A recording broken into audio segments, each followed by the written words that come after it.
First year থেকে আজকে আমরা একটা কবিতা পড়বো, দ্য প্যাট্রিয়ট। এটা লেখেন হচ্ছে রবার্ট ব্রাউনিং। তো প্রথমত দ্য প্যাট্রিয়টের শিরোনামটা একটু দেখে নেই আমরা। প্যাট্রিয়ট অর্থ হচ্ছে কি দেশপ্রেমিক। তাহলে প্যাট্রিয়ট মানে কি? যিনি নিজের দেশকে গভীরভাবে ভালোবাসেন এবং দেশের জন্য আত্মত্যাগ করতে প্রস্তুত থাকেন। কবিতার শিরোনামটি একজন বীরের গল্পকে নির্দেশ করে, যিনি একসময় দেশের মানুষের কাছে কি ছিল? খুব প্রিয় ছিল, জনপ্রিয় ছিল, সম্মানিত ছিল। কিন্তু মাত্র ১ বছরের ব্যবধানে কিভাবে সেই পরম পূজনীয় দেশপ্রেমিক একজন ঘৃণিত অপরাধীতে পরিণত হন এবং ফাঁসির মঞ্চের দিকে এগিয়ে যান, সেই নির্মম রাজনৈতিক ও সামাজিক বাস্তবতার গল্পই এই শিরোনামকে বহন করে। আচ্ছা, এই ক্লাসে আমরা কি করব? প্রথমত হচ্ছে আমরা এটার দ্য প্যাট্রিয়টের সামারিটা ক্লিয়ার করব। তারপর হচ্ছে এর থিম, আমি শর্টলি দিচ্ছি, থিম ক্লিয়ার করব। তারপরে হচ্ছে এর সিম্বলিজম আমরা পড়বো, এসতে সিম্বলিজম ধরে নাও।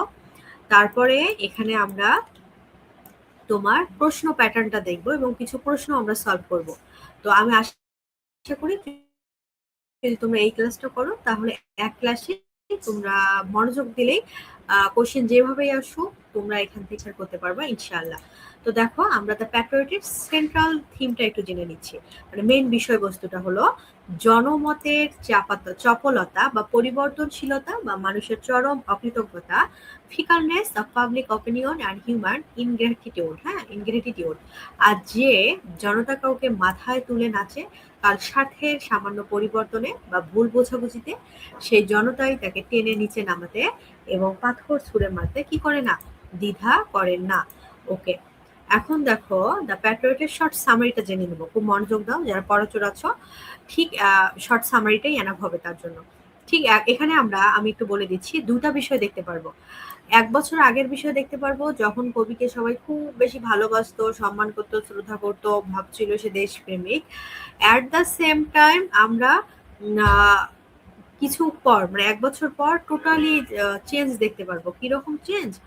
যে আমাদের ওই তোমার হচ্ছে ওনাকে কি করেন, একেবারে দেশপ্রেমিক না, তখন ওনাকে দেশদ্রোহী হিসাবে সিলেক্ট করা হয় এবং তার জন্য কিছু শাস্তির ব্যবস্থা করা হয় এবং জনগণই চাচ্ছিল যে না, এনার ফাঁসি হোক।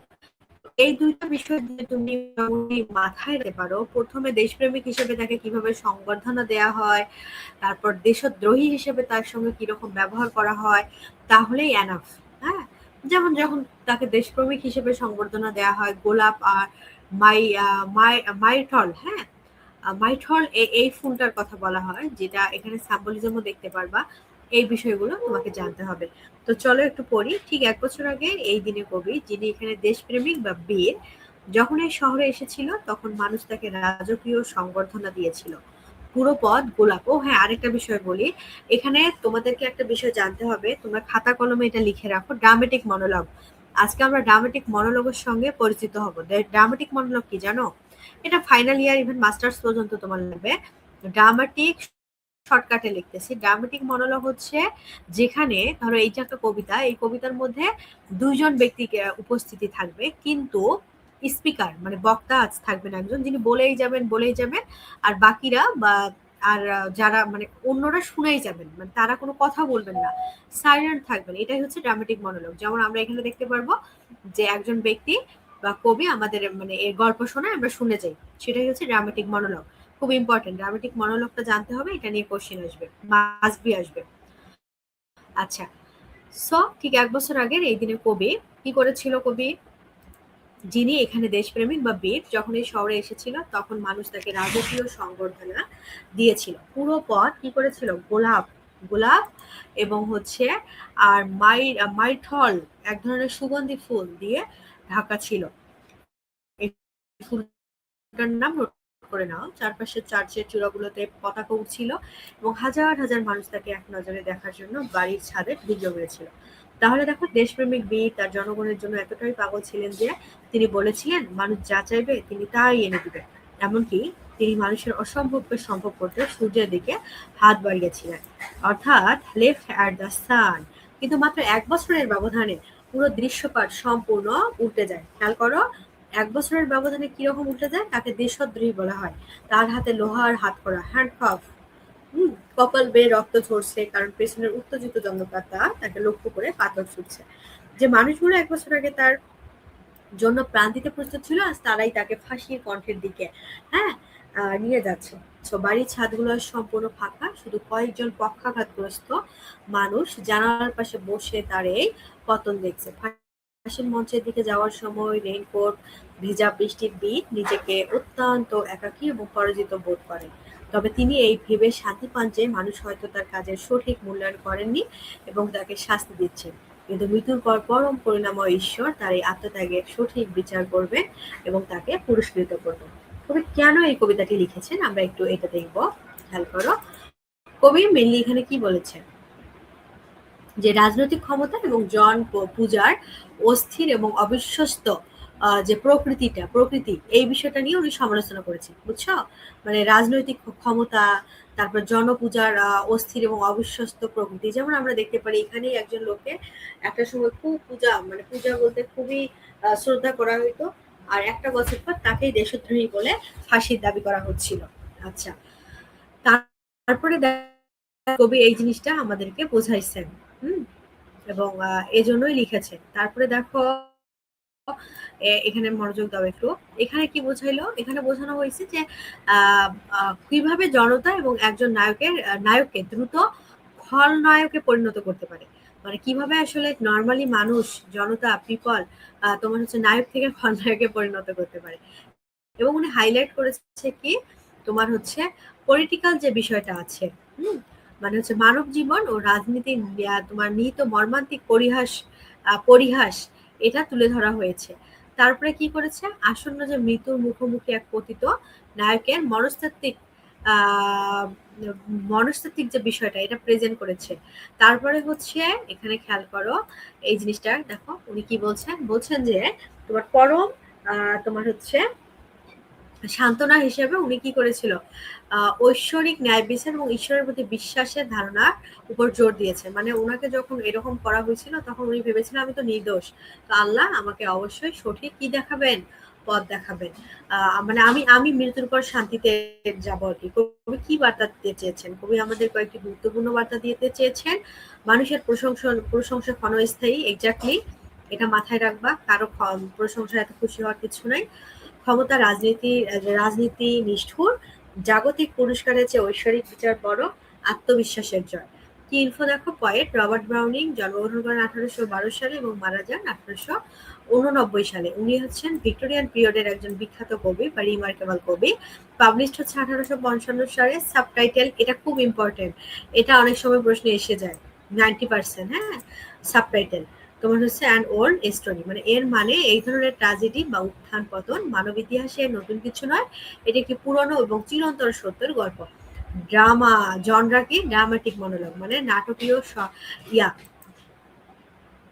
দেখো যেখানে একজন মাত্র বক্তা এবং পুরো তোমার হচ্ছে এটাকে লাগবে না, ড্রামাটিক মনোলগ যেখানে একজন বক্তা পুরো পরিস্থিতির বর্ণনা করেন এবং তার মনে গভীর অনুভূতি প্রকাশ করে। এটা খুব ইম্পর্টেন্ট, এটা তোমাকে লিখতেই হবে, পরীক্ষায় আসবে। সো এটা তুমি, আমি লাল দিয়ে দিচ্ছি, একেবারে মুখস্থ করে ফেলো। টোটাল স্ট্যান্জা এখানে 6টি এবং প্রত্যেকটা স্ট্যান্জায় 5টা করে লাইন, অর্থাৎ টোটাল 30টা লাইন আছে। রাইম স্কিম চাইলে একটু দেখে নিতে পারো।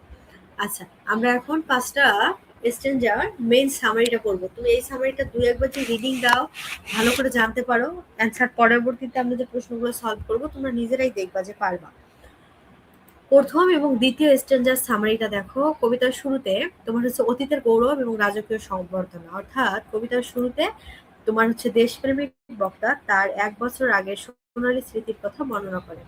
ঠিক 1 বছর আগের এই দিনে তিনি যখন এই শহরে পা রেখেছিল তখন চারদিকের পরিবেশ ছিল উৎসবমুখর। পুরো রাস্তা গোলাপ আর মাইলঠল ফুলের ছেয়ে দেওয়া হয়েছিল। চার্চের চূড়াগুলোতে বিজয়ের মশাল বা রঙিন পতাকা উড়েছিল। হাজার হাজার সাধারণ মানুষ তাকে এক নজর দেখার জন্য বাড়ির জরাজীর্ণ ছাদে ভিড় জমিয়েছিল এবং তাদের কোলাহলে চারপাশের বাতাস ভারী হয়ে উঠেছিল। বীর এতটাই জনপ্রিয় ছিল যে তিনি যদি তখন জনতাকে আকাশ থেকে সূর্যটা এনে দিতে বলতেন, তবে তারা সনন্দে মানে আনন্দে রাজি হয়ে যাইত। বীর নিজেই তার জনগণের জন্য অসম্ভব সব কাজ করেছিলেন, যা কোনো সাধারণ কি মানুষের পক্ষে করা সম্ভব নয়। এই স্টেঞ্জা দুটিতে কবি বক্তার জনপ্রিয়তার সর্বোচ্চ শিখর এবং জনতার অন্ধ ভালোবাসার এক অনন্য চিত্র ফুটিয়ে তুলেছেন। অর্থাৎ এই সময় আমাদের তোমার হচ্ছে বীরের যার কথা বলা হয়েছে ওনার ভালো দিন মানে ভালো সময়ের বিষয় বলা হয়েছে, যখন লোকজন তাকে সম্মান করতো। ইভেন বলছে এটাও যে যদি বলতো জনগণকে আচ্ছা আমাকে ওই চাঁদ বা সূর্যটা এনে দাও তো, তখন বোধহয় তারা তাতেও রাজি হবে এবং রিস্ক নিবে, এতে তারা জীবনও উৎসর্গ করে দিতে পারে। সিচুয়েশন বুঝছো? আচ্ছা, তৃতীয় এবং চতুর্থ এক্সচেঞ্জার মুগ্ধতার অবসান এবং বর্তমানে নির্মম বাস্তবতা। অর্থাৎ তৃতীয় এক্সচেঞ্জে এসে ১ বছরের ব্যবধানে দৃশ্যপট পুরোপুরি বদলে যায়। বদলে কিরকম গেল? বক্তা অত্যন্ত অপেক্ষার সাথে বলেন যে তিনি নিজের আবেগের বশে সূর্যের দিকে লাফ দিয়েছিলেন, অর্থাৎ নিজের সাধ্যের বাইরে গিয়ে দেশ ও জনগণের উপকার করতে চেয়েছিল। কিন্তু ১ বছর পর আজ তার সেই ভালো কাজের জন্য কোনো মূল্য নেই, বরং তিনি আজ একজন অপরাধী। চতুর্থ স্ট্যান্ডায় দেখা যায় আজ যখন তাকে রাস্তা দিয়ে নিয়ে যাওয়া হচ্ছে, তখন বাড়ির ছাদে কোনো মানুষ নেই, পুরো রাস্তা ফাঁকা, শুধু জানালার পাশে দু একজন পক্ষাঘাতগ্রস্ত বৃদ্ধ মানুষ বসে তার এই করুণ দশা দেখছে। সমস্ত জনতা আজ একত্রিত হয়েছে শহরের সীমানায় থাকা ফাঁসি মঞ্চের পাশে। খেয়াল করছো? যেখানে তাকে একটু পরেই ফাঁসি দেওয়া হবে। জনতার এই হঠাৎ বদলে যাওয়া বীরের মনে গভীর ক্ষতের সৃষ্টি হয়। পঞ্চম এবং ষষ্ঠ স্টেঞ্জায় শারীরিক নির্যাতন এবং ঈশ্বরের প্রতি কি? ঈশ্বরের অবিচল আস্থা। পঞ্চম স্টেঞ্জায়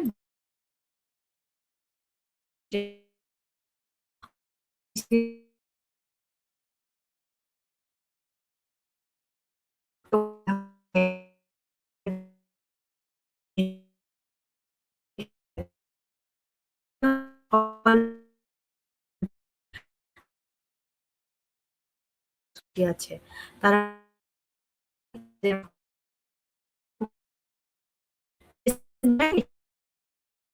এবং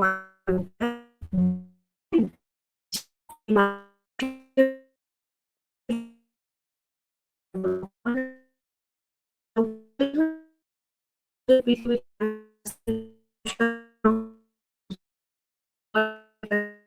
থাকতো না, যেহেতু মানুষ তার সাথে অন্যায় করছে।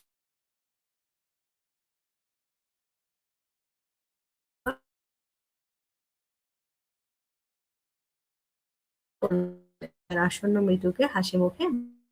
টু সাম আপ, এই কবিতায় রবার্ট ব্রাউনিং ড্রামেটিক মনোলগ বা শৈলী ব্যবহার করে একজন পতনশীল নায়কের মানসিক অবস্থা অত্যন্ত চমৎকারভাবে ফুটিয়ে তুলেছেন। কবিতাটি মূলত পাশের রাজনৈতিক জগতের এক নিষ্ঠুর আয়না। এটি দেখায় যে জাগতিক নাম, যশ, ক্ষমতা এবং মানুষের স্বস্তি কতটা ক্ষণস্থায়ী। তবে সব হারিয়েও মানুষ নৈতিক জয়, ঈশ্বরের প্রতি গভীর বিশ্বাসই যে মানুষের সবচেয়ে বড় শক্তি। কবিতাটির শেষ অংশ সেই চিরন্তন আশাবাদের জায়গা গাওয়া হয়েছে। অর্থাৎ ৫ টা স্ট্যান্জা আমি যদি আরেকবার রিভিশন দেই, ১ম এবং ২য় স্ট্যান্জায় তার যে গৌরব, রাজকীয় সংবর্ধনা, মানুষ তাকে এত ভালোবাসতো এই জিনিসটা বলছে। ৩য় এবং ৪র্থ যে মানে মুগ্ধতা শেষ হয়ে গেছে, তাকে সে প্রমাণ হয়ে গেছে যে সে দেশদ্রোহী এবং নির্মম বাস্তবতা দেখলাম যে তাকে পাথর ছুঁড়ে মারতেছিল লোকজন। জুতার ঢিলে মারছিল এবং এই যে পাথর ছুঁড়ে মারছিল ওই পাথর ছোঁড়ার কারণে তার কপাল বেয়ে রক্ত বের হচ্ছিল এবং তার না হাতটা এত শক্ত করে রশি দিয়ে বাঁধা হয়েছিল মনে হয় কেটে ঢুকে যাবে মাংসটা ওই রশির ভিতর, মানে এত টাইট করে বাঁধা হয়েছিল। আচ্ছা, পঞ্চম এবং এটি বলে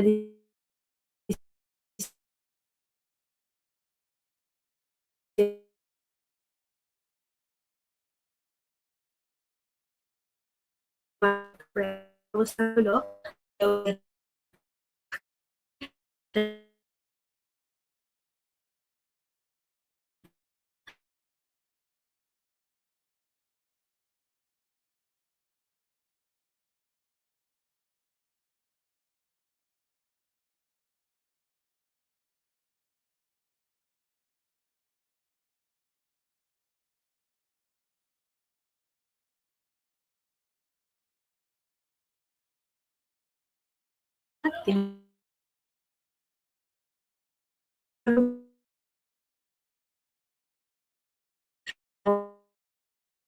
জানবা। ঠিক আছে?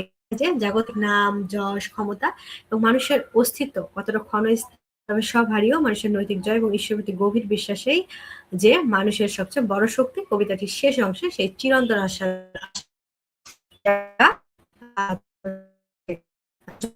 হয়েছে।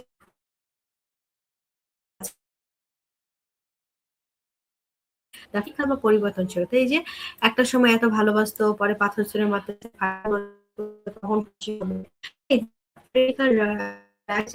রাজনৈতিক উত্থান রাজনৈতিক হয়েছে দেখে নিবা। তারপরে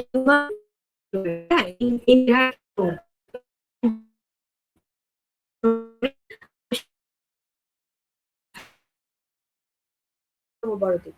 বুঝছো? এইজন্য সবসময় নিজে, নিজে আগে ঠিক থাকবা। তারপর অন্য কিছু। কিন্তু সেলফিশ হওয়া যাবে না, হ্যাঁ? অন্যের মতো সেলফিশ হওয়া যাবে না।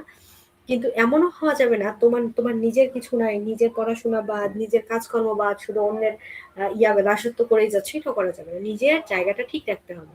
তারপর সবার হক আদায় করতে হবে। বিতার জনগণের জন্য নিজের স্বার্থের বাইরে গিয়ে অবদান রাখলেও অবুঝ জনতা তার সেই ত্যাগের কথা ভুলে গিয়ে তাকে নিষ্ঠুর শাস্তি দিতে মেতে উঠেছে। ডিভাইন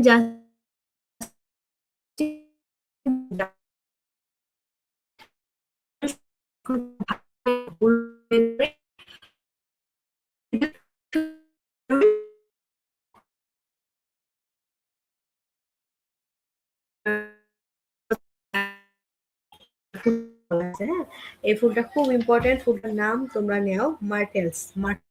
মানে হচ্ছে গোলাপ, এবং মার্টেল ফুল মূলত মানুষের দেওয়া সর্বোচ্চ সম্মান। সান লেফিং অ্যাট দ্য সান, ওই যে সূর্য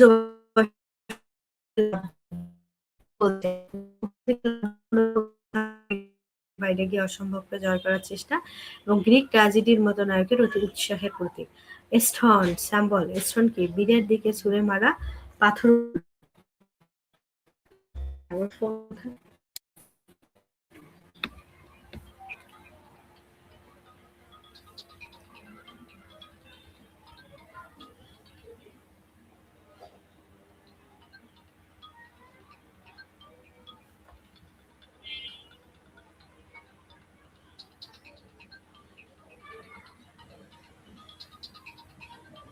এই যে ক্লাসের সময় তোমরা উইদাউট পারমিশন ফোন দাও, আমার আমার ক্লাস রেকর্ডটা অফ হয়ে গেল না। এই যে আমি হচ্ছে তখনই বলবো, দেখো উইদাউট পারমিশন তোমরা ফোন দিছো।